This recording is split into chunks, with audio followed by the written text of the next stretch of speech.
लाल सोमवार को दिल्ली पहुंचे, जहां उन्होंने पीएम नरेंद्र मोदी के साथ मुलाकात की। मुलाकात के बाद मुख्यमंत्री मनोहर लाल ने यह कहा कि पीएम के साथ कोविड और किसानों समेत कई मुद्दों पर उनकी विस्तार से बातचीत हुई है। पीएम से कोरोना की तीसरी लहर को लेकर भी मंथन किया गया है। प्रधानमंत्री जी का समय मुझे आज के लिए मिला और मैं आज वही विषय जो उनसे निकाले थे, करंट जो विषय चल रहे हैं हमारे यहाँ, विशेष तौर पर जो कोविड का ये दौर चल रहा है, इसके संबंध में सारी बातचीत मैंने अपनी तरफ से ही बताई। उन्होंने भी सारे विषय, उसकी जो जानकारी हैं वो मेरे से ली थी। किसान आंदोलन का जो विषय चल रहा है उस पर भी चर्चा हुई है और कुल मिलाकर के कोई ऐसा बहुत मुख्य विषय नहीं था।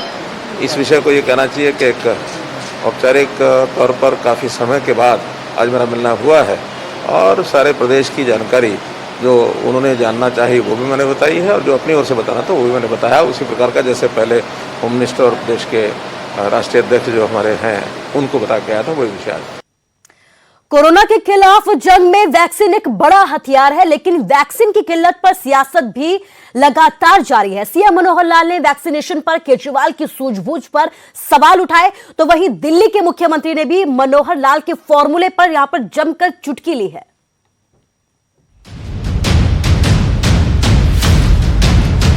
दिल्ली में वैक्सीनेशन की रफ्तार पर ब्रेक लगा तो हरियाणा के मुख्यमंत्री मनोहर लाल ने केजरीवाल पर ड्रामेबाजी का आरोप लगाया।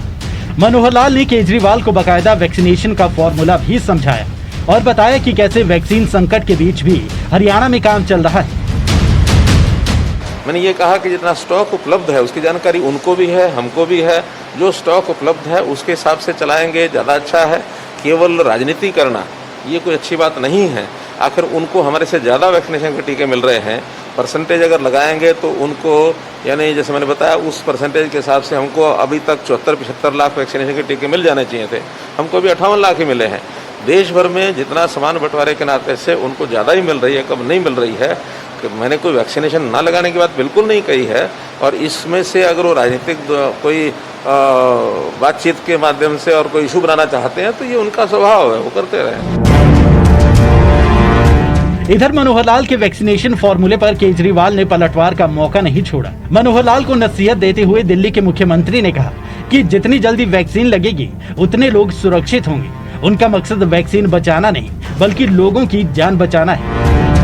तो वो मैंने कल देखा था, वो ये कह रहे थे भाई इतनी जल्दी टीके क्यों लगा रहे हैं दिल्ली वाले। तो जल्दी टीके लगाएंगे तभी तो लोगों की जान बचेगी। जितनी जल्दी टीके लगेंगे उतने ज़्यादा लोगों को टीके लगेंगे, उतने ज़्यादा लोगों की जान बचेगी।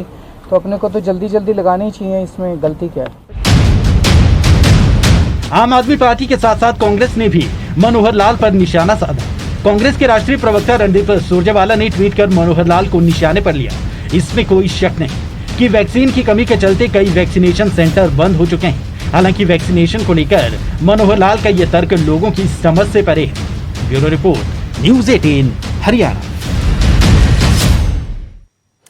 विरोधियों की तरफ से सवाल उठाए गए तो कोरोना वैक्सीन वाले बयान पर हरियाणा के सीएम की तरफ से सफाई दी गई है। मैंने वैक्सीनेशन प्रक्रिया में तेजी लाने से इनकार नहीं किया है, उपलब्ध स्टॉक के हिसाब से चलना ज्यादा अच्छा होगा, ये कहना है हरियाणा के सीएम मनोहर लाल का।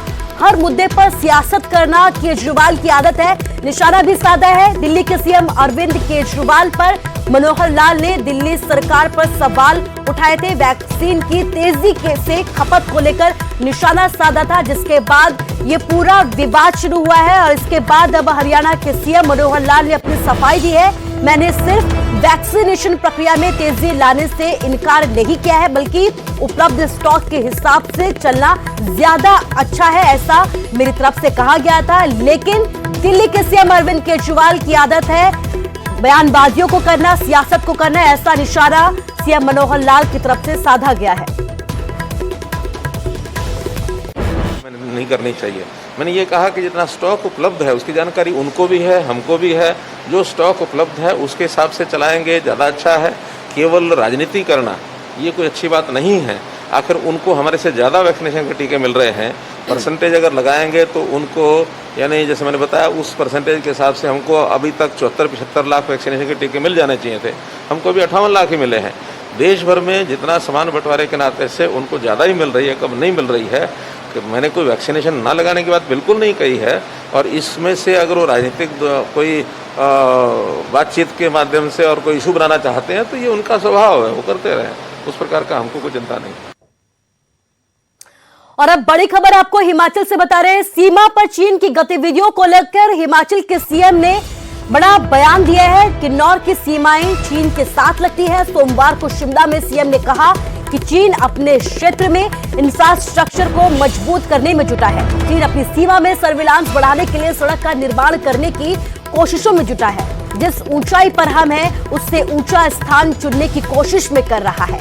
हालांकि उन्होंने ये भी कहा है कि इसमें घबराने वाली कोई बड़ी बात भी नहीं है। इसकी पूरी जानकारी केंद्र सरकार के साथ साझा की जाएगी। आपको बता दें कि हाल ही में सीएम किन्नौर जिले के समदो इलाके का दौरा करके आए हैं जो चीन की सीमा के पास है।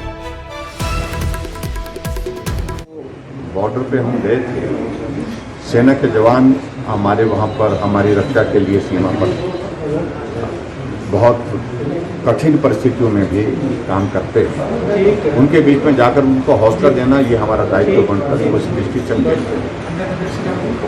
हिमाचल प्रदेश की सीमा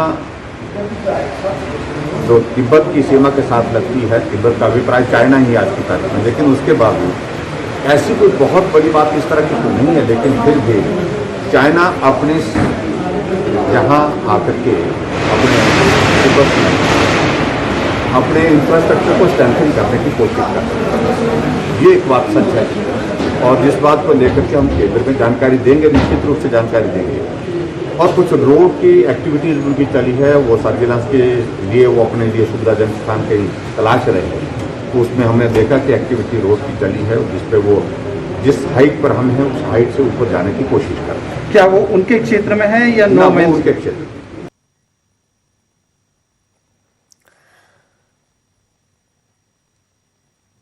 हरियाणा के किसानों को राहत देते हुए मनोहर सरकार ने ट्यूबवेल कनेक्शन जारी करने का फैसला किया है।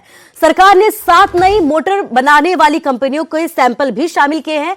अब सूबे के किसान 8 कंपनियों में से किसी से भी मोटर खरीद सकते हैं। इससे पहले सरकार ने सिर्फ एक ही कंपनी को अप्रूवल दिया था। कैबिनेट मंत्री रणजीत सिंह चौटाला ने कहा कि अगस्त तक हरियाणा के सभी ट्यूबवेल कनेक्शन आवेदकों को मंजूरी दे दी जाएगी। उन्होंने कहा कि 16 जुलाई तक सिरसा और फतेहाबाद के सभी आवेदकों को कनेक्शन जारी कर दिए जाएंगे। इसके साथ ही उन्होंने पंचकुला और गुरुग्राम में भी निर्बाध बिजली की आपूर्ति की बात कही है। उसमें भी बड़ा तेजी से कर रहे हैं।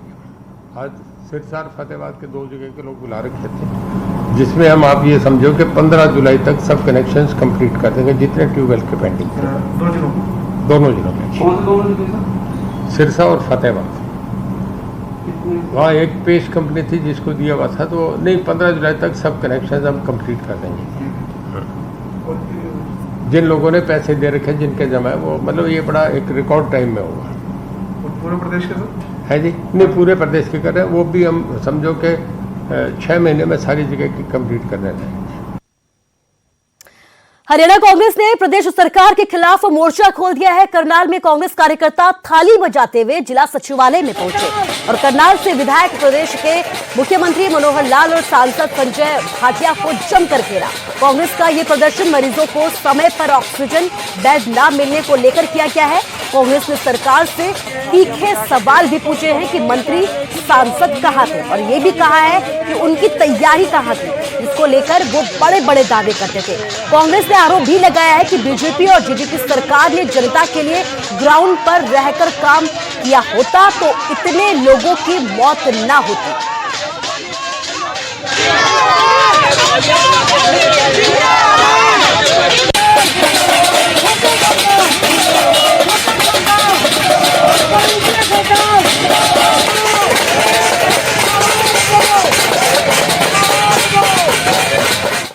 हमारे पास थाली में कुछ नहीं है खाने को, सिर्फ बजाने के लिए रह गई है थाली। कल्पना चावला हमने नींव रखवाई थी, खड़े थे हम खट्टर उनके साथ हुड्डा जी के बाद, लेकिन उसके बावजूद भी वो एक वाइट बिल्डिंग बन के रह गई है। वहाँ जो भी जाता है मर के ही आता है वापस जिंदा नहीं, ना दवाइयाँ ना खाना ना ही ऑक्सीजन, और लापरवाही इतनी ज्यादा डॉक्टर है ही नहीं वहाँ।